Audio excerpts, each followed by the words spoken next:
የተከበራችሁ አድማጮቻችን ከዚህ ቀጥለን ከጋዜጠኛ አለምነህ ዋሴ ጋር ቃለ ምልልስ እናካሄዳለን። እሱም በስልክ መስመራችን ይገኛል። ጤና ይስጥልኝ ጋዜጠኛ አለምነህ ዋሴ፣ እንደምን አለ? እንደምን አላችሁ? እኛ ደህና ነን። ከሁሉ አስቀድመን እንግዲህ መልካም አዲስ ዓመት እንመኛለን። አመሰግናለሁ። እኔም ለሁሉም እስራኤላውያን በተለይ ለኢትዮጵያ እስራኤላውያን እንኳን ለሮሽ ሀሻና አደረሳችሁ ላለው ምንም ቢዘገይ ለጥሩ ነገር አይረፍድምና መልካም ምኞቴን ይኸው ከዘገየ እገልጻለሁ። በጣም እናመሰግናለን። አረሳኸውም እዛ ብትሆን እንግዲህ እዚህ ሀገር የሚካሄደውን ነገር ያው እየጠበቅከው ነው ማለት ነው? አዎ፣ ምንም እዚህ ከኤምባሲም ጋር ግንኙነት አለን። እዚህም ኢትዮጵያ የሚኖሩም እስራኤሎች አሉ። በተለያዩ መድረኮች የመገናኘት አንዳንድ ዕድሎች ስላሉ እንደተጠበቀ ነው። በጣም ጥሩ። አለምነህ፣ እንግዲህ ከአንተ ጋር ዛሬ በዋናነት የምንነጋገረው አንተ ካሁን በፊት ባካሄድካቸው የተለያዩ ቃለ ምልልሶች የሐማስ ድርጅት መሪዎችን መደገፍክን የሚመስሉ የሚያሳዩ ንግግሮች በተለያዩ ማህበራዊ መገናኛ አውታሮች ይፋ ሆነው ሲንሸራሸሩ እንመለከታለን። ስለ ቪዲዮዎች ምን ትላለህ? ከአንተ መስማት ፈለግንና ያለው ሁኔታ እስኪ ያብራራለን። የመጀመሪያው ነገር ምንም ነገር ያው ኮንቴክስት ወይም አግባብ የሚባል ነገር አለው። አለምነህን የሚያውቅ ደግሞ እኔ ቤዚካሊ እስራኤል ዜጋ ነኝ።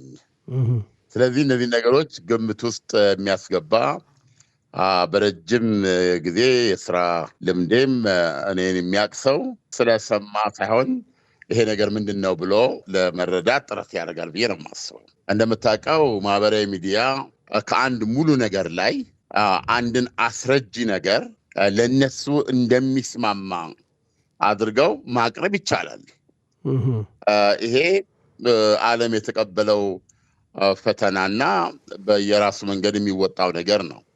ያ የተሰማውና አለምነህ ወይም አዋዜ የሐማስ መሪዎችን ለምሳሌ እነ ያህያ ሲንዋርን በዚህ መንገድ አጀገነ፣ ደገፈ የሚለው መልእክት ይዞ የወጣው ነገር ዘውትር አዋዜን የሚከታተሉ ሰዎች እንደሚያውቁት ማክሰኞና ሐሙስ ከአለምነህ እንስማ የሚል ፕሮግራም አለኝ። ረጅም ነው፣ 1 ሰዓት የሚፈጅ ነው። ያ ኤግዛክትሊ ሐማስን ያጀግናል፣ ለሐማስ ድጋፍ ነው ተብሎ የሰማኸው የእስራኤል ክርክር ነው። እስራኤል ኦክቶበር 7 2023 በታሪኳ ከሆሎኮስት በኋላ ብዙ ህዝቧን ያጣችበት ጥቃት የተፈጸመበት ቀን ነው። ያንን ጥቃት የመራው ደግሞ ሐማስ የፈጸመው ሐማስ ነው። ሐማስን የመራው ደግሞ ያህያ ሲንዋር ነው። አሁን አውሮፓውያኖች በዚህ በኩል የፍልስጤም መንግስት እውቅና በመስጠት እስራኤልን ለዚህ ተገዢ ሁኚ የሚል ጫና ማሳደራቸውን ተከትሎ እስራኤል ይሄን ነገር እንደማትቀበል እየገለጸች ነው ያለችው እና የማትቀበልበት ዋነኛው ምክንያት እንዴት አድርጋችሁ ሐማስ ኦክቶበር 7 ላደረሰብኝ ጥቃት ለዚህ ሁሉ ውድመት ለዳረገኝ ጥቃቱ እንዴት ትሸልሙታላችሁ? ይህንን መቀበል ማለት እናንተ እንደምትፈልጉትና በእናንተ ግፊት ቢሆን ኖሮ ተሸንፈን ብንቀበል ውጤቱ አሁን እኔ ስናገር የሰማችሁት ነው የሚሆነው የሚል የእስራኤል አርጊመንትን ነው ለብቻው ነጥለው አውጥተው ከዋና ኮንቴክስት ነጥለው ያወጡት። ወይም ደግሞ እንደገና ለማብራራት ይሄ ማለት ያህያ ሲንዋርን አሸባሪ ማያደርግ ፍልስጤማውያን ይሄው በሱ ኦክቶበር 7 ባደረገው ጥቃት ምክንያት እነሆ አገር ለመሆን በቅተናል ብለው ነገ እንዲተርኩት ለሀገርነት ያበቃቸው ታሪክ ሰሪ አድርገው እጃቸው ላይ አንገታቸው ላይ እንዲነቀሱት ሌጀንድ እንዲሆን የሚያደርግ ነው። በእስራኤል ኪሳራ የሚል ነው የእስራኤል አቋም። የአውሮፓውያኖችን የፍልስጤም መንግስትነት ኦቁ ጥያቄን የማትቀበልበት ምክንያት እናንተ ከኔ ጋር ከአጋራችሁ ጋር ሳይሆን ከጠላት ጋር ቆማችሁ ይሄንን አድርጊ ነው እያላችሁኝ ያላችሁት። የሐያ ሲንዋርን የጀግና አድርጊ ነው እያላችሁኝ ያላችሁት ነው የምትለው በሚል የቀረበ ነው። ከላይኛው ከስቶሪው ተገንጥሎ ሲቀርብ የተወሰኑ ክፍሎችን በጣም አስደስቷቸዋል። አለምነው መጨረሻ ላይ እውነቱን መሰከረ እንደዚህ ብለው አይቼዋለሁኝ። እና ይሄ የማህበራዊ ሚዲያ ተፈጥሮ ነው። ስለዚህ አድማጮችን የምለው እዛው ወደ አዋዜ እንግዲህ ማክሰኞ ቀኑን ወደኋላ መፈለግ ያስፈልጋል። ገብተው ቢመለከቱ ሙሉን ታሪክ ይረዱታል ለማለት ነው። አሁን የምናየው ቅድምም እንዳልኩት ድጋፍ ተቃውሞ አለው። አሁን አንተ የምትለን ደግሞ ተቆራርጦ ሆን ተብሎ ድጋፍ የሚያሳዩ ነገሮችን ሸር የተደረገ ነው የምትለን? 100%። ስለዚህ አሁን ይሄ ደግሞ አሁን እናንተ የምናወራውን እናንተ እየተነጋገርን ያለው አሁን የምናወራበት ኮንቴክስት አንተ ጥያቄውን ምን ብለህ ጠይቀኝ፣ እኔ ምን ብዬ በዛ መሰረት ነው መልስልህ። አሁን ለምሳሌ ያንተን ጥያቄ አስቀርቶ ያንተን ጥያቄ ለውጦ የኔን ምላሽ ቢያቀርበው ሌላ ትርጉም ይዞ ሊቀርብ ይችላል። እና ማህበራዊ ሚዲያ ላይ ይሄን መቀበልና ማወቅ ለአድማጮች ይረዳል። ለምሳሌ ቲክቶክ ላይ ሙሉ ዝግጅት አታገኝም። ፌስቡክ ላይ የቀረበ ከሆነ ምንድን ነው ሙሉ ነገር የሚለውን ነው ማየት ያለበት። ከፈለጉ እኮ ራሳቸው ቤንያሚን ኔታንያሁን የዚህ አመለካከት ደጋፊ አድርጎ ማቅረብ ይቻላል። ንግግራቸውን በመቆራረጥ ወይም ንግግራቸውን ያለ ኮንቴክስቱ አዛብቶ በማቅረብ ይሄ እንዲሁም አርቲፊሻል ኢንተለጀንስን በላዩ ላይ ሲጨምርበት ራሴን በዜና አንባቢነት ቁጭ አድርገው የፈለጉትን ሊያስለብቡኝ ይችላሉ። ይህን እናውቃለን። ግን ንግግሮቹ ላይ ነው ያው ንግግሮቹ እዛ ላይ ተቆራርጠው አንተም የላክልኛል እኔም እዚህ የሚንሸራሸሩትን የላኩልሃልና ንግግሮቹ እንዳሉ ናቸው። ግን አንተ ቅድም ልትገልጽበት ከፈለግከው በተቃራኒው የተቀነባበሩ ናቸው ንግግሮቹ ነው የምትለን? አዎ እኔ ያልኩት ነገር እስራኤል ለምን የኦስሎን አሁን አውሮፓውያን ፈረንሳይ፣ እንግሊዝ፣ ስፔን፣ ፖርቱጋል፣ ላክዘምበርግ እንደዚህ በርካታ ትናንሽ ሌሎች ሀገሮች አሉ። እነዚህ ሀገሮች በገፍ እና በደቦ ለፍልስጤም መንግስት እውቅና የሰጡት ኦክቶበር 7 አሁን እስራኤል አሁንም በዛ ጦርነት ውስጥ ነው ያለችው አይደለም? ሐማስን ለመደምሰስ የሚደረግ ውጊያ ነው አሁንም ድረስ። በዚህ ውጊያ ውስጥ እያለሁኝ የፍልስጤምን መንግስት ተቀበይ፣ የፍልስጤም መንግስትን እውን ለማድረግ የሚያስፈልጉ ነገሮችን ተቀበይ የሚል ግፊት በእኔ ላይ ማድረግ። ለምሳሌ የአውሮፓ ኮሚሽን እስራኤል ላይ ማዕቀብ እንዲደረግ ሀሳብ አቅርቧል። ይህን ታውቃለህ? የአውሮፓ ህብረት 27 ሀገሮች ናቸው። የ27 ሀገሮቹን ድጋፍ ካገኘ ማዕቀብ ያደርጋሉ እስራኤል ላይ። ይህንን የምታደርጉት ኦክቶበር 7 ለተጠቃውበት ለተጎዳውበት እና ይህንን ለመወጣት ይህንን ያደረሰብኝን ኃይል ለማጥፋት የማደርገውን ውጊያ ወንጀል አድርጋችሁ ኦክቶበር 7 ሐማስ ያደረሰብኝን ጥቃት ደግሞ ትክክለኛ ፍትሃዊ አድርጋችሁ ልትሸልሙ ነው። ይሄን ማድረጋችሁን እኔ ብቀበል የሐያ ሲንዋርን ሌጀንድ ነው የሚሆነው። እስራኤልን ማጥፋት፣ እስራኤል ላይ እንዲህ አይነት ጥቃት መፈጸም ጽድቅ እንዲሆን ወደሚቀጥለው ትውልድ እንዲተላለፍ አርአያነቱና ትምህርቱ ሌጀንድ ተወስዶ ሌጀንድ እንዲሆን ከመቃብር ውስጥ የማውጣት እርምጃ ነው የምትለው እስራኤል። ስለዚህ ነው አልቀበልም የምትለው። በዚህ መንገድ የቀረበውን ከቀረበበት ኮንቴክስት ፍጹም ተቃራኒ በሆነ መንገድ ለብቻው ቆርጠው ሲያወጡት አሁን ማንኛውም ሰው የሚሰማኝ ነው። በት አይ ዋዝ ኖት እኔ አልነበርኩም የምናገረው። የምትናገረው እስራኤል ነች በእኔ ቦታ። ሲንዋርን ሌጀንድ አድርግ ነው ወይ የምትሉን? የፍልስጤም መንግስትን ተቀበል ስትሉን አሁን ይሄ ለእንግሊዝ የቀረበ ጥያቄ ነው። ይሄ ለፈረንሳይ የቀረበ ጥያቄ ነው። ይሄ ለስፔን የቀረበ ጥያቄ ነው።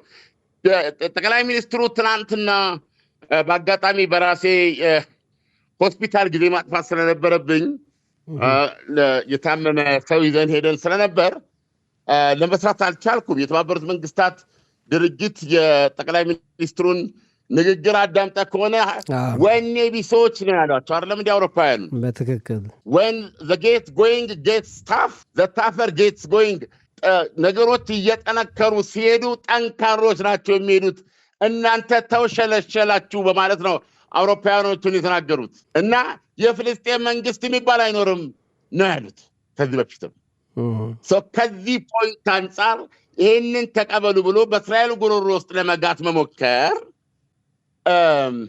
በዚህ ጦርነት ምክንያት አድርጎ የኦስሎ ስምምነት ተግባራዊ እንዲሆን እስራኤልን ተቀበሉ ብሎ መነሳት በአሁኑ ሰዓት ሐማስን ለማንገስ ሐማስን ባለድል ለማድረግ ሐማስን ለመሾም በእስራኤል ኪሳራ ሐማስን ሽኮኮ ለማድረግ የተወሰደ እርምጃ ነው።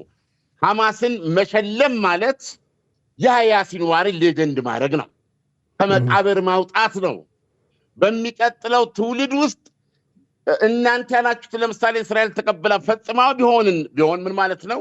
የሚቀጥለው ትውልድ ፍልስጤማዊ እድሜ ለያህያ ሲንዋር ኦክቶበር 7 ቀን እዚህ ላይ ነጥቡ ነው። እዚህ ላይ ነጥቡ በጣም ጎልቶ የታየውና እንደውም የሐማስን ድርጅት መሪዎች የምትደግፍ መስሎ የታየበት ነጥብ እዚህ ጋር ነውና እንደው የበለጠ ማብራራት ከቻልክ አለምነህ። አሁንም በነገራችን ላይ ያለው አርጊመንት እኮ ነው። አሁን እስራኤል የፍልስጤም ለምሳሌ እንግሊዝ፣ ፈረንሳይ ዋቴቨር የፍልስጤም መንግስት እንዲመሰረት ሁኔታዎችን አመቻች የሚል ጫና ነው ያለው በጠቅላይ ሚኒስትር ኔታንያሁ ቀኝ ክንፍ መንግስት ላይ ማለት ነው።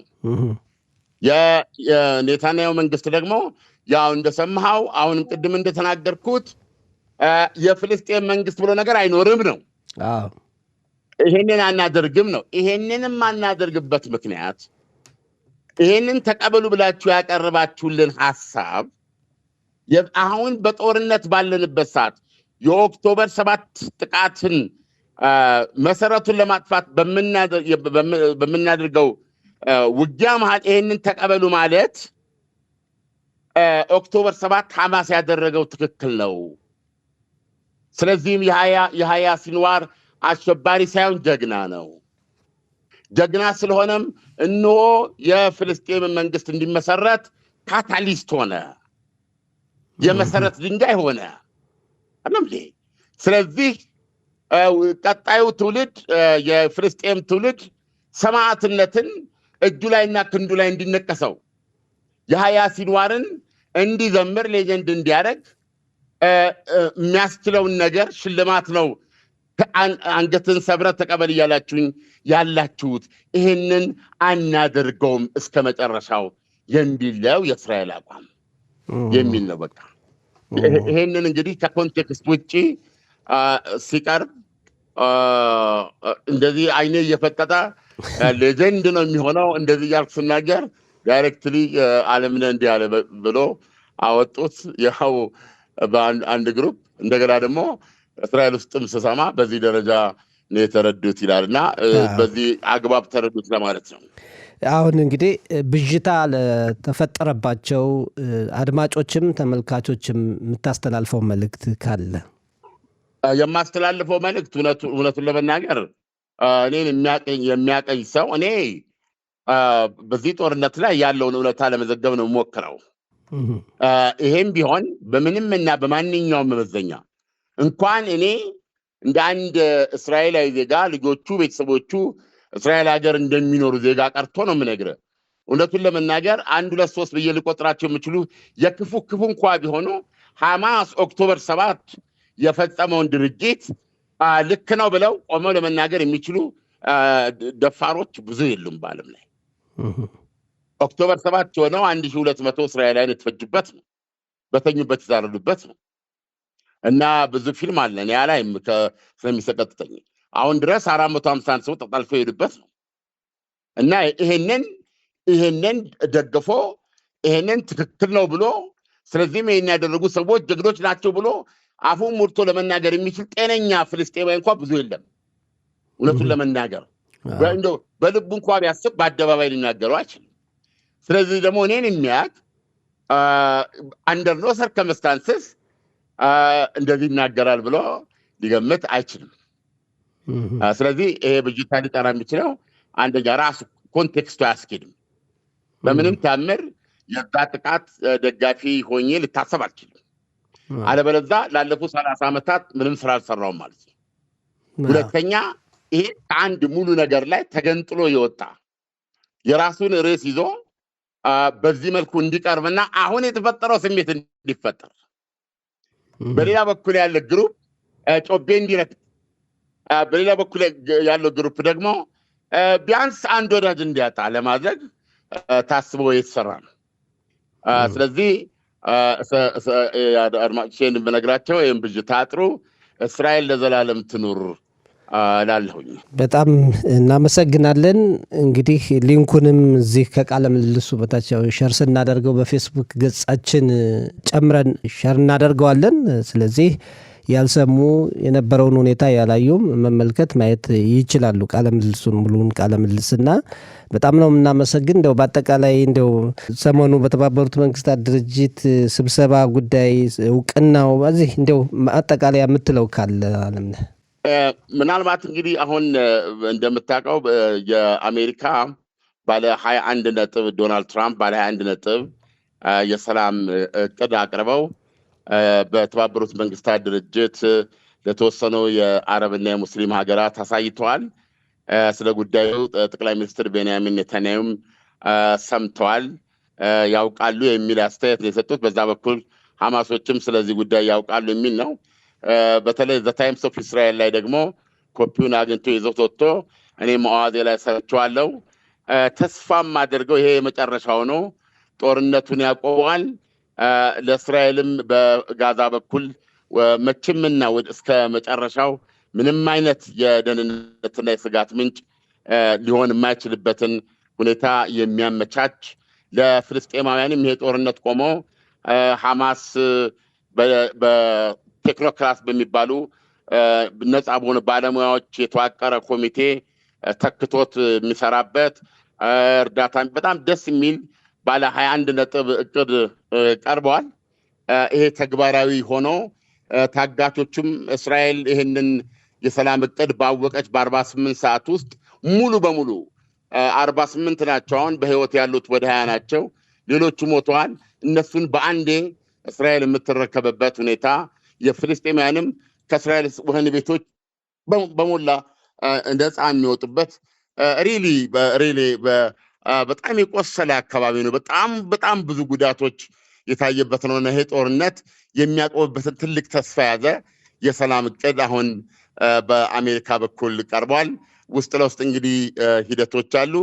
መልካም ዜና ይዞ ሊመጣ ይችላል ብዬ ተስፋ አደርጋለሁ። አዎ የሁላችንም ተስፋ እሱ ነው። እንግዲህ አንጋፋው ጋዜጠኛ አለምነህ ዋሴ በጣም ነው የምናመሰግን። የነበረውን ብዥታም ለማጥራት ከኛ ጋር ቃለ ምልልስ በማድረግህ ፈቃደኛ በመሆንህ እናመሰግናለን።